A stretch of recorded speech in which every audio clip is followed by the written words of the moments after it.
पिछली क्लास से बेटा जो मैंने आपको पढ़ाया था आपका मलेरिया में प्लाज्मोडियम की लाइफ साइकिल, जिसमें मॉस्किटो और ह्यूमन की बॉडी में लाइफ साइकिल चलती है, और उसको हम समझाने जा रहे हैं आपको। जो डायग्राम मैंने बोला था आपसे कि जो मैंने बोर्ड पे ड्रॉ भी किया था, उसको मैं एकदम बुक के डायग्राम से दिखा रहा हूँ आपको। देखिए, जब कोई फीमेल मॉस्किटो बाइट करती है किसी ह्यूमन की बॉडी में, तो यहाँ पे देखिए ह्यूमन की बॉडी में जो साइकिल चल रही है उसको हम लोग यहाँ पे इलॉबरेट करने जा रहे हैं। ठीक है बेटा। अब देखो, जब फीमेल मॉस्किटो ने बाइट किया तो वो अपने सलाइवा के साथ ह्यूमन के ब्लड में स्पोरोजोइट को एंट्री करा देती है। तो sporozoite is the infective stage for the human. Clear. अब ये जो स्पोरोजोइट है, जैसे ब्लड में एंटर करता है, ये लीवर की सेल में एंटर कर जाता है। आधे घंटे के अंदर लीवर के अंदर पहुंच जाएगा, और लीवर में जा करके वो लीवर की सेल को खाना स्टार्ट करेगा, और वहां बन जाएगा क्रिप्टोजोइट। क्या बन गया? क्रिप्टोजोइट। अच्छा, क्रिप्टोजोइट फिर अपना साइज जब बड़ा करेगा तो साइजॉन्ट कहलाएगा, और फिर उसके अंदर क्या होगा? मल्टीपल फिशन होगा बॉडी के अंदर, और मल्टीपल फिशन होने के बाद वो क्या करेगा बेटा? वो बनाएगा बहुत सारे क्रिप्टोमीरोजोइट्स। क्या बनाएगा? क्रिप्टोमीरोजोइट्स। तो देखिए, इस डायग्राम में आपको अब क्रिप्टोमीरोजोइट दिखाई देंगे।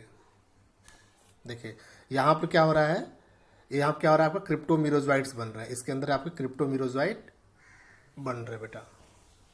ठीक है, या क्रिप्टोमीरोजोइट आपके बन रहे हैं। और फिर ये क्रिप्टोमीरोजोइट जो होते हैं वो लीवर के सेल को बर्स्ट करके आ जाते हैं बाहर, और जब ये बर्स्ट करके बाहर आ जाते हैं तो कुछ क्रिप्टोमीरोजोइट जो होते हैं वो आरबीसी के अंदर एंटर कर जाते हैं। कहाँ चले जाएंगे? आरबीसी के अंदर एंटर कर जाएंगे। और कुछ जो होते हैं वो री इन्फेक्शन करते हैं लीवर सेल के अंदर, और उसके अंदर जब लीवर सेल के अंदर इन्फेक्शन करते हैं तो फिर से अपनी साइज बड़ी करते हैं, अपनी संख्या बढ़ाते हैं, और फिर निकलते, तो उनका नाम होता है मेटा क्रिप्टोमीरोजोइट। क्या नाम होगा? मैक्रोमेटा क्रिप्टोमीरोजोइट। और ये फिर आरबीसी को इन्फेक्ट करते हैं। मतलब एक साइकिल जो आप यहां पर देख रहे हैं वो लीवर के अंदर तो चली रही है, शुरुआत में अभी आरबीसी के अंदर नहीं हुआ तो उसके पहले से लीवर में चल रहा था, इसलिए इसका नाम है प्री इरिथ्रोसिटिक साइजोगोनी। क्या नाम है? Pre erythrocytic schizogony. और दूसरी जो साइकिल है जो लीवर में होने के बाद दोबारा फिर लीवर में चल रही है, उधर आरबीसी के अंदर भी साइकिल स्टार्ट हो चुकी है। देखिए, साइकिल स्टार्ट हो चुकी है आरबीसी के अंदर, तो इसका नाम होगा एक्सो इरिथ्रोसिटिक साइज। देखिए यहाँ लिखा एक्सो इरिथ्रोसिटिक साइजोगोनी। और ये लगातार चलती रहती है, उधर आरबीसी के अंदर भी साइकिल चलती रहेगी और इधर लीवर के अंदर भी साइकिल चलती रहेगी।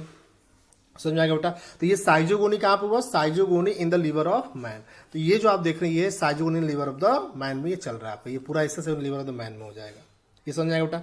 अब देखो, जो आइदर क्रिप्टोमीरोजोइट या मैक्रोमेटा क्रिप्टोमीरोजोइट, कोई भी जो अंदर एंटर किया है, जो अंदर यहाँ पे एंटर किया होगा वो क्या करेगा? आरबीसी के अंदर अपनी साइकिल को चलाएगा, और इसका नाम हो जाएगा आरबीसी साइजोगोनी या इरिथ्रोसिटिक साइजोगोनी। ठीक है। अब देखो होगा क्या। तो सबसे पहले ये मेटा क्रिप्टोमीरोजोइट या क्रिप्टोमीरोजोइट इसके अंदर एंटर किया, और एंटर करने के बाद अब इसका नाम बदल के हो जाएगा ट्रोफोजोइट। क्या हो गया? Young trophozoite. ट्रोफो का मतलब होता है नरिशमेंट लेने वाला, तो हो गया ट्रोफोजोइट। और जब ये खाना पीना स्टार्ट करता है तो इसके फूड वैक्यूल में मैक्सिमम फूड भरने लगता है, और उसका न्यूक्लियस एक एंड पे ढकेल दिया जाता है। तो जो स्टेज है उसका नाम होता है सिग्नेट रिंग स्टेज। अच्छा, फिर ये लगातार खाता रहेगा और इसका नाम फिर बदल के हो जाएगा अमीबॉयड स्टेज, साइज बड़ी कर लेगा।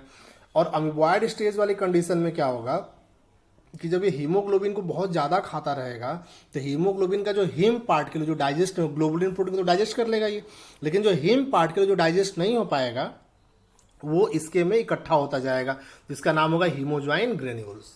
और ये टॉक्सिक सब्सटेंस, इसको तुमको बुखार आएगा ना। अच्छा देखो, फिर ये इकट्ठा होता चला जा रहा है। अब इसके बाद अपने साइज को बड़ी करेगा, नाम होगा साइजॉन्ट, और साइजॉन्ट बनते ही फिर करेगा मल्टीपल फिशन। अच्छा, मैंने उसे बताया था यहाँ पे स्पेसिफिक डॉट्स दिखाई देंगे आरबीसी के साइटोप्लाज्म, नाम होगा सफनर डॉट्स। का नाम होगा सफनर डॉट्स। क्लियर। अच्छा, फिर देखो, अब जब अपने साइज खूब बड़ी कर लेगा और फिर मल्टीपल फिशन करेगा तो ये बनाएगा बहुत सारे छोटे छोटे मीरोजोइट्स। क्या बनाएगा? मीरोजोइट्स। और हीमोज्वाइन ग्रेन्यूल्स जो होंगे उसी में इकट्ठा होते रहेंगे। इसके बाद एक निश्चित समय के बाद ये क्या कर जाएगा? बर्स्ट कर जाएगा। और जब ये बर्स्ट कर जाएगा तो इसके बर्स्ट करते ही बहुत सारे मीरोजोइट्स जो होंगे वो आ जाएंगे बाहर, और मैक्सिमम मीरोजोइट री इन्फेक्शन कॉज करेंगे, नए आरबीसी में इन्फेक्शन कॉज करते रहेंगे, और कुछ मीरोजोइट आरबीसी में एंटर करने के बाद जैसे थे वैसे ही पड़े रहेंगे, वो ट्रोफोजोइट में कन्वर्ट नहीं होंगे। और जब जैसे थे वैसे ही पड़े रहेंगे तो गैमिट में कन्वर्ट हो जाएंगे। तो इनका नाम होगा, छोटे वाले का नाम होगा माइक्रोगैमिटोसाइट, और बड़े वाले का नाम होगा मैक्रोगैमिटोसाइट। और मैक्रो वर्ड आता है फीमेल के लिए और माइक्रो आता है किसके लिए? मेल के लिए। तो ये बनाएगा मेल गैमिट, और ये मैक्रोगैमिटोसाइट बनाएंगे आपके फीमेल गैमिट। क्लियर। अब देख बेटा इसके बाद क्या होगा। अब ये ब्लड सर्कुलेशन के पेरिफेरल सर्कुलेशन में चले आएंगे और ये लगातार मूव करते रहेंगे सर्कुलेशन में। फीमेल मॉस्किटो दोबारा, जब कोई हेल्दी फीमेल मॉस्किटो दोबारा इसको बाइट करती है तो उसके ब्लड मील के साथ ये चले जाते हैं उसके एलिमेंट्री कैनाल में। कौन उठा लिए गए? उस इन्फेक्टेड पर्सन के ब्लड मील के साथ ये उठा लिए गए। और उसी समय जब ये रप्चर हुआ था ना, आरबीसी रप्चर हुई थी, खूब सारे आरबीसी रप्चर होंगी, तो उस समय जब हीमोजॉइन ग्रेन्यूल्स निकलेंगे तो उस पर्सन को बहुत तेज ठंड लगने के साथ बुखार आएगा। बात समझाया बेटा? तो अब देखो, जो फीमेल मॉस्किटो ने इसको क्या कर लिया, अपने बॉडी के अंदर ले लिया, अपने ब्लड मिल के साथ सक कर लिया, तो अब ये फीमेल मॉस्किटो की बॉडी में एंट्री कर गया। और जब एंट्री कर गया तब क्या, देखो फिर क्या हुआ, जब ये इसके अंदर एंट्री कर गया तो ये पहुंच गया इसके एलिमेंट्री कैनाल में। ये कहां पहुंच गया बेटा? बोलो, उसके एलिमेंट्री कैनाल में आ गया। ये देखो, और जब एलिमेंट्री कैनाल में आ गया तो जो माइक्रोमीरोजॉइड्स था उसकी आरबीसी तो डिसॉल्व हो गई, क्योंकि आरबीसी को तो वो पचा जाएगा, लेकिन अंदर जो गैमीट था उसको ये डाइजेस्ट नहीं कर पाएगा। तो इसमें होगा एक्स फ्लैजिलेशन और ये बनाएगा मैक्रोगैमेटोसाइट। क्या बनाएगा? मैक्रोगैमेटोसाइट। और इसके जो एक्स फ्लैजिलेशन निकलेंगे ना ऐसे बेटा, ये सब के सब एक एक स्पर्म को रिप्रेजेंट करेंगे। नाम होगा माइक्रोगैमीट्स। का नाम होगा माइक्रोगैमीट्स या स्पर्म। जबकि फीमेल वाला जो होगा उसका नाम, जिसका नाम मैक्रोगैमेटोसाइट था, वो जैसा था वैसा ही पड़ा रहेगा और ये नॉन मोटाइल होगा। समझ में आ गया? फिर क्या करेगा कि जो ओवम था, मतलब जो मैक्रोगैमेटोसाइट था, जो मैक्रोगैमेट था ओवम था, उससे स्पर्म आकर के जुड़ जाएगा। जहां जुड़ेगा उसका नाम होगा कोन ऑफ रिसेप्शन। ठीक, फिर दोनों को जुड़ने से बनेगा जाइगोट। जाइगोट के बाद ये कैसा होगा? Non motile. और जाइगोट के बाद उसकी एक मोटाइल स्टेज आएगी, नाम होगा उसका ऊकाइनीट। जाइगोट क्या बनेगा? ऊकाइनीट। और फिर जाइगोट जो होगा, ये जो ऊकाइनेट होगा वो स्टमक की वॉल को रप्चर कर देगा और उसकी वॉल के अंदर घुस जाएगा। जैसे ही वॉल के अंदर घुसेगा उसके ऊपर एक सिस्ट की वॉल बन जाएगी। तो उस जो सिस्ट की वॉल बनेगी उसके बाद बने स्ट्रक्चर का नाम होगा ऊसिस्ट। क्या नाम होगा? ऊसिस्ट। और जब ऊसिस्ट अंदर आ गया तो यहां पर फिर ये डिवाइड करना स्टार्ट करेगा नरिशमेंट लेने के बाद। तो ग्रोइंग ऊसिस्ट लिखा हुआ है। और ग्रो करने के बाद फिर क्या करेगा? उससे बहुत सारे टुकड़े, 1000-2000 टुकड़े हो जाएंगे, मतलब उसके पार्ट्स बन जाएंगे। नाम होगा मैच्योर ऊसिस्ट। और इसके अंदर जो बन रहे होंगे इनका नाम होगा स्पोरोजॉइड। और एक समय के बाद ये स्पोरोजॉइड बस्ट कर जाएगा आपका ऊसिस्ट। और जैसे ये बस्ट करेगा सारे स्पोरोजॉइड जो होंगे हीमोसील में आ जाएंगे, बॉडी कैविटी में।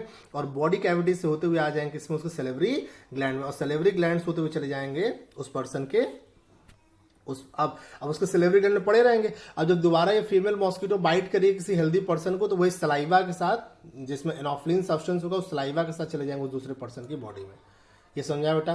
तो अल्टीमेटली हमें क्या समझ में? हमें समझ में आया कि फीमेल की बॉडी में जो होगा वो सेक्सुअल भी हो रहा है और ए सेक्सुअल भी हो रहा है। जैसे ये वाला फेज अगर आप देखें तो ये सेक्सुअल रिप्रोडक्शन का फेज है, और ये जो देख रहे हैं ये ए सेक्सुअल रिप्रोडक्शन का फेज। तो जो सेक्सुअल रिप्रोडक्शन का फेज है इसे बोलते हैं गैमोगोनी। क्या बोलेंगे? गैम। तो लिखा भी life cycle, sexual cycle in the stomach wall of the mosquito. और जो स्टमक वॉल के अंदर जो चल रहा है, उसके वॉल के अंदर चल रहा है, वो है स्पोरोगोनी। क्या है? स्पोरोगोनी। और sporogony is the A sexual cycle in the stomach wall of the mosquito. बात समझ आ गया? इसका मतलब प्लाज्मोडियम की लाइफ साइकिल में 3 स्टेज होगी। एक का नाम होगा आपका साइजोगोनी, जो कि ह्यूमन की बॉडी में होगा। 2 होंगे आपके, एक होगा स्पोरोगोनी, वो फीमेल मॉस्किटो में। और फिर गैमोगोनी, फिर कहां होगा? फीमेल मॉस्किटो में होगा। तो ये इसके बेटे लाइफ साइकिल तो अच्छे से समझ लीजिएगा। और इस लाइफ साइकिल को समझने के बाद देखिए, अगर आप समझेंगे तो आपको फिर डिजीज समझ में आनी स्टार्ट हो जाएगी इसकी। तो अगला क्वेश्चन बनता है, सर ये बताइए फिर कि मलेरिया होता कितने तरह का है? जरा ये भी देख लो बेटा। तो टाइप्स ऑफ मलेरिया देखो। तो मलेरिया की अगर हम लोग बात करें तो मलेरिया होता है आपका मेनली 3 तरह का। पहला है टर्शियन मलेरिया, क्वार्टन मलेरिया और क्वाटिडियन मलेरिया। 3 तरह का, टर्शियन, क्वार्टर और क्वाटिडियन। जो टर्शियन मलेरिया होता है इसे हम लोग बोलते हैं, इसमें टर्शियन का मतलब होता है हर तीसरे दिन, ये बुखार के आने के बेस पे है। तो अगर फीवर हर तीसरे दिन आ रहा है, मतलब कि हर 48 घंटे के बाद आ रहा है, तो उसे हम लोग टर्शियन मलेरिया बोलते हैं। और टर्शियन मलेरिया 3 स्पीसीज से होती है। एक होता है बेनाइन टर्शियन और माइल्ड मलेरिया। ये प्लाज्मोडियम वाइवेक्स और प्लाज्मोडियम ओवल की वजह से होती है। समझ में आ गया? जबकि जो मैलिग्नेंट टर्शियन या सेरेब्रल मलेरिया या फेटल मलेरिया या परनिसस मलेरिया या ट्रॉपिकल मलेरिया या ब्लैक वाटर फीवर या एस्टिगो ऑटम मलेरिया, सब के सब ये प्लाज्मोडियम फैल्सीपेरम से होते हैं। मैंने आपसे बताया था कि प्लाज्मोडियम फैल्सीपेरम हो, चाहे वाइवेक्स हो, चाहे ओवल हो, इन तीनों का जो इरिथ्रोसाइटिक साइकिल होता है, आरबीसी को रप्चर होने का जो साइकिल होता है, वो 48 घंटे का होता है। सीधी सी बात है, जितनी देर में आरबीसी रप्चर होगी उतने देर पे बुखार चढ़ेगा, हीमोजन उतनी देर पे निकलेंगे। बात समझ आ गया ना? तो जो प्लाज्मोडियम फैल्सीपेरम है या वाइवेक्स है या ओवल है, इन तीनों का इरिथ्रोसाइटिक साइकिल हर 48 आवर पे कंप्लीट होता है। तो हर 48 आवर पे खूब सारे हीमोजॉइन ग्लून्स निकलते, इसको बुखार चढ़ेगा। पक्का ना बेटा। तो यहाँ पे देखो जो बेनाइन टर्शियन मलेरिया जो प्लाज्मोडियम वाइवेक्स और ओवल, हालांकि ओवल इंडिया में नहीं पाया जाता, रेयरेस्ट स्पीसीज है आपकी, तो वाइवेक्स की वजह से हर तीसरे दिन बुखार चढ़ता है और इसमें ओल्ड आरबीसी डिस्ट्रक्ट होती है। तो मोस्ट ऑफ द मलेरिया जो हम लोग को होता है हम लोग की तरफ, वो मेनली प्लाज्मोडियम वाइवेक्स का होता है, समझाया। प्लाज्मोडियम फैल्सीपेरम बहुत फेटल मलेरिया कॉज करता है, जिसकी वजह से पर्सन की 2 या 3 बार बुखार आने के बाद ही डेथ हो जाती है। वजह क्या होती है? इसमें वजह होती है क्लम्पिंग ऑफ आरबीसी। आरबीसी मरती तो ओल्ड वाली है, लेकिन सारी आरबीसी मरने के बाद, डिस्ट्रक्ट होने के बाद आपस में चिपक जाती है, और सीधी सी बात है जब वो चिपक जाएंगी तो ब्लड वेसल में जाकर के क्लॉट कर जाएंगी, मतलब वो कोगुलेट कर जाएंगी, और जब ब्लड वेसल में जाकर वो फंस जाएंगी, ऑब्स्ट्रक्शन कॉज करेंगे, तो क्या ब्लड आगे फ्लो कर पाएगा? नहीं कर पाएगा। तो ऐसे पर्सन क्या हो जाएगा? इस्चीमिया होने लगेगा अलग अलग ऑर्गन्स का, उसकी फिर डेथ हो जाएगी। तो प्लाज्मोडियम फैल्सीपेरम से जो मलेरिया होती है वो कैसी होती है? आपकी सीवियर मलेरिया होती है, उससे डेथ रेट बहुत ज़्यादा होती है, इसलिए इसका नाम है मैलिग्नेंट या सेरेब्रल, जिसमें ब्रेन हैमरेज मेन वजह होती है, क्योंकि सबसे ज़्यादा ब्लड की रिक्वायरमेंट आपको ब्रेन को, जो वही नहीं मिलेगा तो आपका पहले पर्सन अनकॉन्शियस हो जाएगा। या फेटल, जिससे डेथ होती है, या परनिसस का मतलब फेटल ही होता है।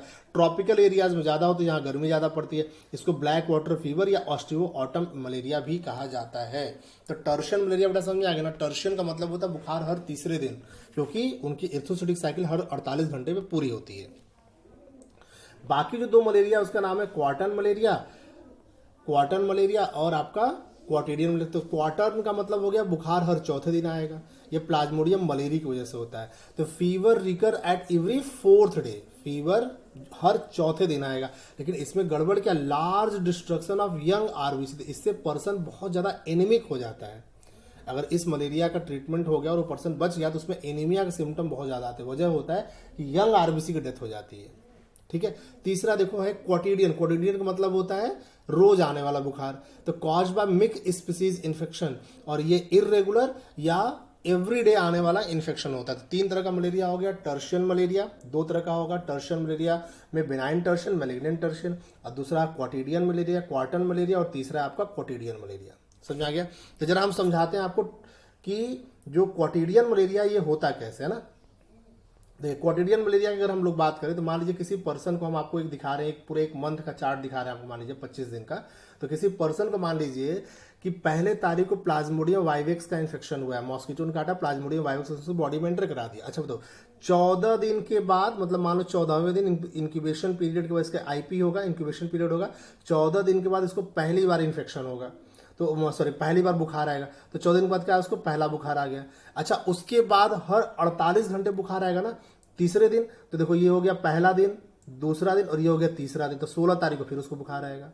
अच्छा 16 तारीख हो गया पहला दिन, 17 हो गया दूसरा दिन, और 18 फिर तीसरा दिन, फिर बुखार आएगा। वैसे फिर 20 को आएगा, वैसे फिर 22 को आएगा। तो अगर उसको एक बार इन्फेक्शन हुआ रहता है मॉस्किटो काटने से, तो उसको बुखार 14वें दिन, 16वें दिन, 18वें दिन और 20वें दिन आता, और 22वें दिन आता है। सर उसको बुखार आता हर 48 घंटे के बाद, हर तीसरे दिन। लेकिन हुआ क्या इसमें कि इस पर्सन को एक और मॉस्किटो ने बाइट किया उसके जस्ट अगले ही दिन, जिसके में प्लाज्मोडियम ओवल या फैल्सीपेरम या वाइवेक्स कोई भी था। तो अब इसका इंक्यूबेशन पीरियड होगा पूरा 15वीं तारीख को। पहले वाले का जो 1 तारीख को बाइट हुआ था उसका इंक्यूबेशन पीरियड हुआ कब पूरा हुआ था? 14 तारीख को। दूसरे वाले कब पूरा होगा? 15 तारीख को। समझ बेटा? जब 15 तारीख को होगा तो हर तीसरे दिन फिर ये बुखार कॉज करेगा, अगला अपना सिम्टम लेकर के 15 को उसको 17 को बुखार आएगा, फिर 19 को बुखार आएगा, फिर 21 को बुखार आएगा। तो अल्टीमेटली उसको बुखार तो रोज आ गया ना। देखो 14 को भी आ गया, 15 को भी आ गया, 16 को भी आ गया, 17 को भी आ गया, 18 को भी आ गया, 19 को भी आ गया। तो इसमें फीवर एवरीडे आ रहा है। वजह क्या रहा? मिक्स्ड स्पीसीज या मिक्स टाइम इन्फेक्शन इसको हुआ है। ऐसे मलेरिया को हम लोग क्वाटिडियन मलेरिया कहते हैं। और मोस्ट ऑफ द कॉमन जो मलेरिया होता है अक्सर हम लोग देखते हैं कि बुखार 48 घंटे बाद रोज आने लगता है। उसकी वजह यही होती है कि उसको मिक्स इन्फेक्शन या मिक्स टाइम इन्फेक्शन हुआ रहता है। मलेरिया बेटा समझ में आ गया ना कैसे स्प्रेड, मतलब किस तरह से लाइफ साइकिल चल रही है और किस तरह से वो आप में सिम्टम शो करेगा। अब अगला हमारे पास है कि सर मलेरिया का सिम्टम्स क्या होगा। देखिए सिम्टम्स ऑफ मलेरिया, देखिए मलेरिया का सर सिम्टम्स क्या होगा। तो मलेरिया के सिम्टम्स को हम 2 तरीके से याद करते हैं। एक होता है प्रोड्रोमल सिम्टम। प्रोड्रोमल का मतलब होता है ऐसा सिम्टम, प्रोड्रोमल का मतलब होता है ऐसा सिम्टम जो मलेरिया के एक्चुअल सिम्टम से पहले आता है। इसको होगा सिम्टम्स अपीयर। अच्छा मलेरिया के एक्चुअल सिम्टम कब आएगा? तो अगर वो प्लाज्मोडियम वाइवेक्स है या ओवल है तो उसके इंक्यूबेशन पीरियड 14 दिन के बाद आएगा। अगर वो फैल्सीपेरम है तो 10 से 12 दिन के बाद आएगा, है ना। और वो मलेरिया तो सीधे 28 से 30 दिन के बाद आएगा। तो प्रोड्रोमल सिम्टम उसी के बीच के समय का होता है। तो symptom appearing before the actual attack of malaria fever is called prodromal symptom, क्योंकि एक्चुअल सिम्टम तो उसके इंक्यूबेशन पीरियड के बाद आएगा, पक्का ना, पूरा होने पर, जिसको पैरोक्सिस्म बोलते हैं। इसमें नाउजिया हो सकती है, बार बार वोमिटिंग डिजायर होगी, लॉस ऑफ एपेटाइट हो सकता है, भूख नहीं लगी, कॉन्स्टिपेशन हो सकता है, इंसोम्निया, नींद नहीं आएगी उसको, माउथ बिकम ड्राई, बार बार पानी मांगेगा, हेडेक एंड बॉडी एक भी लगातार बना रहेगा। तो अगर किसी को प्लाज्मोडियम का इन्फेक्शन हो गया बॉडी में, तो उसको उसके मेन सिम्टम आने से पहले भी कुछ सिम्टम आते रहते हैं, उसको प्रोड्रोमल सिम्टम कहते हैं। ये हम लोग को खाली जानना, याद नहीं करना है। लेकिन हम लोग को याद क्या करना है, हम लोग को याद करना है एक्चुअल मलेरिया के सिम्टम। तो मलेरिया के एक्चुअल सिम्टम्स क्या मतलब ये भी समझ लीजिए। इसको पैरोक्सिस्म बोलते हैं। पैरोक्सिस्म का मतलब होता है, पैरोक्सिस्म का मतलब होता है कि एक्चुअल मलेरिया के सिम्टम्स क्या होते हैं। लिखा फिट्स ऑफ फीवर। तो the actual attack of malaria fever include 3 stage. याद करिए, पूछा जाता है। पहला राइगर, दूसरा फेब्रिल, तीसरा डिफरेंस, और तीनों इसी एक क्रम में आएंगे। तो पहले होता है राइगर स्टेज। जैसे ही उस पर्सन को इंक्यूबेशन पीरियड पूरा होगा उस प्लाज्मोडियम का, और जब बहुत सारे आरबीसी बस्ट करेंगे, हीमोज्वाइन ग्रेन्यूल्स निकलेंगे, तो उस पर्सन को हीमोज्वाइन ग्रेन्यूल्स की वजह से बहुत तेज बुखार चढ़ेगा। और किसके साथ चढ़ेगा? चिल विद शिवरिंग, है ना। तो पहले उसको खूब कपकपी लगेगी, बहुत कपकपी लगेगी, ठंड बहुत ज़्यादा होगी। आप उसके ऊपर कितने भी कपड़े आप उससे उड़ाइए या रजाई उड़ाइए, उसके ऊपर ठंड का कोई असर नहीं पड़ेगा, और ठंड कांपता ही रहेगा वो, क्योंकि ये इंटरनल शिवरिंग हो रही है, बाहर की ठंड से नहीं हो रहा है ना बेटा। उसको बहुत तेज शिवरिंग होगी। उसके आधे घंटे या 15-20 मिनट के बाद बहुत तेज बुखार होगा, हाई फीवर होगा। तो अगली स्टेज क्या आ गई? फेब्रिल स्टेज। तो ये 104 डिग्री फ़ारेनहाइट से 105 डिग्री फ़ारेनहाइट तक का खूब तेज बुखार उसे चढ़ेगा। लगभग 1-1.5-2 घंटे तक बुखार बना रहेगा, और बिना दवा लिए बुखार खूब तेज पसीने के साथ उतर जाएगा। इसे डिफरेंसेंट स्टेज बोलते हैं, जिसमें profuse sweating bring down the temperature. समझ आ गया? 3 स्टेज होगी। पहले खूब तेज ठंड लगेगी, राइगर स्टेज। ठंड के बाद बहुत तेज बुखार चढ़ेगा, फेब्रिल स्टेज। और फिर 1.5-2 घंटे के बाद बुखार अपने आप उतर जाएगा बिना दवा लिए। इसे डिफरेंसेंट स्टेज बोलते हैं। बात समझ आ गया बेटा? ये इसका पैरोक्सिस्म कहलाएगा।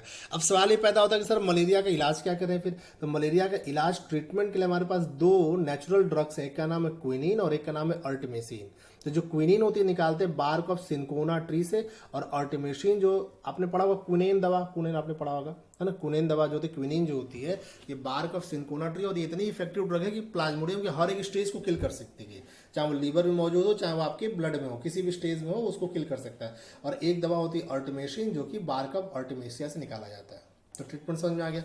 अब सवाल ये पैदा होता है, सर हम प्लाज्मोडियम की लाइफ साइकिल भी समझ गए, प्लाज्मोडियम का आपका कितने तरह का मलेरिया होता है ये भी समझ गए, हम लोग ये भी समझ गए मलेरिया के सिम्टम्स क्या होते हैं। अब अगला क्वेश्चन ये बनता है कि सर ये बताइए कि इस मलेरिया को खोजने में साइंटिस्ट कौन कौन से इन्वॉल्व हैं। तो scientist related to the malaria समझिएगा। तो सबसे पहले हमने बताया था आपको ना कि मलेरिया को ऐसा माना जाता था कि इसे खोजा ये किसकी वजह से होता है? बैड एयर से होता है। लेकिन सबसे पहले एक साइंटिस्ट है लैंसिसी, देखो ये लिखा ना लैंसिसी। सबसे पहले लैंसिसी ने बताया कि मलेरिया मॉस्किटो के काटने से होता है, फीमेल मॉस्किटो काटने से होता है, न कि हवा से होता है। बाद में एक साइंटिस्ट से चार्ल्स लेब्रॉन, अब दिखाऊंगा नीचे में, चार्ल्स लेब्रॉन ने ये प्रूव कर दिया कि मॉस्किटो जिसके पास प्लाज्मोडियम होता है, जो इन्फेक्टेड मॉस्किटो है, उसकी वजह से मलेरिया होता है। तो मॉस्किटो अब क्या बन गया? पहले ये होता था कि मॉस्किटो से मलेरिया होता है, फिर ये क्लियर हो गया नहीं, मॉस्किटो तो खाली एक वेक्टर है, उसके अंदर प्लाज्मोडियम एक प्रोटोजोआ होता है जिसकी वजह से मलेरिया होता है। तो malaria is due to mosquito, सबसे पहले लैंसिसी ने बताया, पहले उसको बैड एयर से मानते थे। और malaria cause by the Plasmodium, ये बताया आपको चार्ल्स लेब्रॉन साहब ने। क्लियर हो गया? अब जैसे हम लोग इसकी लाइफ साइकिल पढ़े थे, वैसे ही हमने आपको याद कराने का यहाँ पे कोशिश किया है। कैसे हम लोग याद करेंगे? देखो जैसे हम लोग लाइफ साइकिल इसकी पढ़े थे, तो इसमें देखिए सबसे पहले ये है कि प्लाज्मोडियम की लाइफ साइकिल अगर हम देखें, तो यहाँ से अगर हम स्टार्ट करें, इस जगह से स्टार्ट करें, तो सबसे पहले स्पोरोजोइट बॉडी के अंदर आया मॉस्किटो काटने से, फिर प्री इर्थोसिटिक साइकिल और इर्थोसिटिक साइकिल चली आपकी, प्री इर्थोसिटिक और एक्सोरिथिक साइकिल चली। देखो ये प्री इर्थोसिटिक साइकिल है, ये एक्सोरिथिक साइकिल है। और इसी समय जो ट्रोफोजोइट जो निकला आपका, क्रिप्टोमिरोजोइट या मेटा क्रिप्टोमिरोजोइट जो भी निकले, वो मिरोजोइट निकलने के बाद आरबीसी में इन्फेक्ट किए, और फिर एक आरबीसी की साइकिल चली है। बोले क्लियर करो। आरबीसी की साइकिल चलने के बाद जो है, जब मॉस्किटो, फिर इसको री इन्फेक्शन किया, और जब मॉस्किटो ने बाइट किया तो उसके साथ गैमोन को उसने अपने ब्लड में ले लिया, और मॉस्किटो में जाने के बाद फिर एक साइकिल और चली गैमोगोनी, और फिर एक चला स्पोरोगोनी। तो पहले ये क्लियर हुआ कि नहीं? अब किस साइंटिस्ट ने कौन सी स्टेज बताया, जरा ये समझते हैं ना। तो सबसे पहले अगर हम देखें तो गैमोगोनी के बारे में, गैमोगोनी की जो गैमोगोनी यहाँ पे चल रही है आपकी, जो गैमोगोनी चल रही है आपकी, इसे ग्रासी साहब ने बताया, ग्रासी साहब ने बताया कि ए सेक्सुअल मोड ऑफ रिप्रोडक्शन जो है आपका, वो देखो जो सेक्सुअल मोड ऑफ रिप्रोडक्शन है वो मैकुलम ने बताया था। किसने बताया था? देखो यहाँ लिखा है, तो मैकुलम ने बताया था इसका sexual mode of reproduction. Grassi साहब ने इसका बताया था asexual mode of reproduction. Grassi साहब ने बताया था इसका asexual mode of reproduction. और फिर ग्रासी साहब ने मैकुलन साहब की भी थीसिस को आपस में जोड़ दिया, तो उसका ए सेक्सुअल और सेक्सुअल दोनों निकल गया ना। तो उन्होंने फिर इसकी लाइफ साइकिल दिया मॉस्किटो में, describe life cycle in the mosquito. तो जो ग्रासी थे उन्होंने बताया था mainly A sexual mode of reproduction, McCullum ने बताया था मॉस्किटो के अंदर sexual cycle of the mosquito body Plasmodium के, और इन दोनों को जोड़ करके ग्रासी साहब ने एक लाइफ साइकिल उसका तैयार किया मॉस्किटो में, तो नाम दिया गया describe life cycle in the mosquito. अच्छा, स्पोरोगोनी के दौरान तुम लोग को पता ना ऊसिस्ट बनता है। एक साइंटिस्ट है रोनाल्ड रॉस, सिकंदराबाद में पोस्टेड थे ब्रिटेन के, लेकिन रहते इंडिया में थे। वो इंडियन आर्मी में, जो पहले ब्रिटिश आर्मी का था, तो जो इंडियन आर्मी थी ब्रिटिश के अंडर में जो कंट्रोल होती थी, वो उसमें ये मेजर थे और वो डॉक्टर थे ये। तो ये उस पर रिसर्च कर रहे थे कि मलेरिया आखिर हो कैसे रहा है। तो उन्होंने फीमेल मॉस्किटो, जो एनाफिलिस मॉस्किटो थी, उसकी बॉडी से स्टमक की वॉल से ऊसिस्ट को देखा, आइसोलेट किया। और रोनाल्ड रॉस के इस एक्सपेरिमेंट या इस डिस्कवरी के बाद ये क्लियर हो गया कि मच्छर की बॉडी में ही मॉस्किटो की बॉडी में क्या पाए जाते हैं? प्लाज्मोडियम, जिसकी वजह से क्या होता है? फीवर होता है या मलेरिया होती है। तो इसका मतलब अगर हम मॉस्किटो को कंट्रोल कर ले तो मलेरिया कंट्रोल हो जाएगी। एक बहुत बड़ा खोज था ये। तो इसलिए रोनाल्ड रॉस साहब को 1902 का नोबेल प्राइज दिया गया। मैंने 3 बातें बताया। रोनाल्ड रॉस थे ब्रिटेन के, लेकिन रहते इंडिया में थे। दूसरी बात, ये सिकंदराबाद में इंडियन आर्मी या ब्रिटिश आर्मी में पोस्टेड थे, डॉक्टर थे। और तीसरी बात, इन्होंने उस स्टेज को खोजा था फीमेल मॉस्किटो की बॉडी से। समझ आ गया ना? उनको 1902 का नोबेल प्राइज दिया गया। क्लियर? और इन्होंने, अब जब ये क्लियर हो गया कि मॉस्किटो के काटने से ही मलेरिया होता है, क्योंकि अब उसके पास क्या मिल गया हम लोग को? ऊसिस्ट, हमारे पास कंफर्म हो गया। अच्छा, दूसरा आप देखो जरा, इसकी लाइफ साइकिल देखते हैं ह्यूमन की बॉडी में। ठीक है, देखो ह्यूमन की बॉडी में देखो तो 3 साइंटिस्ट मेन है। पहला प्री साइकिल और एक्सोसिटिक साइकिल के बारे में मेनली बताया था, डिस्कवर किया था इसको मैकशॉट, एच.सी. शॉर्ट एंड ग्रैहम ने। किसने किया? एच.सी. शॉर्ट और ग्रैहम ने। तो लीवर साइजोगोनी इसको बोलते हैं, एच.सी. शॉर्ट और ग्रैहम ने बताया था। अच्छा, इसके बाद देखो, इसके अलावा जो इसमें एक साइकिल और चली हुई ना, इर्सोसिटिक साइजोगोनी। तो इर्सोसिटिक साइजोगोनी को गॉल्जी ने बताया था। ठीक है, और इसी इर्सोसिटिक साइकिल के दौरान जो अमीबॉइड स्टेज बनती है, उसको चार्ल्स लेवरॉन ने बताया था। इसलिए आप याद करिए, चार्ल्स लेवरॉन ने बताया था कि ह्यूमन में जो मलेरिया हो रहा है उसका वजह प्लाज्मोडियम है। कौन है? प्लाज्मोडियम है। तो यहाँ प्लाज्मोडियम खोजा किसने था? चार्ल्स लेवरॉन ने। अमीबॉइड स्टेज आरबीसी के अंदर खोजा था। समझ में आ गया? तो हमारे पास कितने साइंटिस्ट हो गए? तो एक हो गया ग्रासी, जिन्होंने बताया था पूरी life cycle, specially asexual cycle. Ronald Ross, जिन्होंने ओसिस्ट खोजा, नोबेल प्राइज मिला। इसके अलावा एच.सी. शॉर्ट एंड ग्रैहम, और इसके अलावा गॉल्जी और आपका चार्ल्स लेवरॉन। इन लोग का कंट्रीब्यूशन है मलेरिया को समझाने में। बड़ा समझ आ गया ना? तो this is all about the malaria. तो हम लोग पढ़ रहे थे अभी कि मलेरिया क्या होता है, जिसको मैंने आपको बोर्ड पे भी समझाया था, क्लास में भी समझाया था।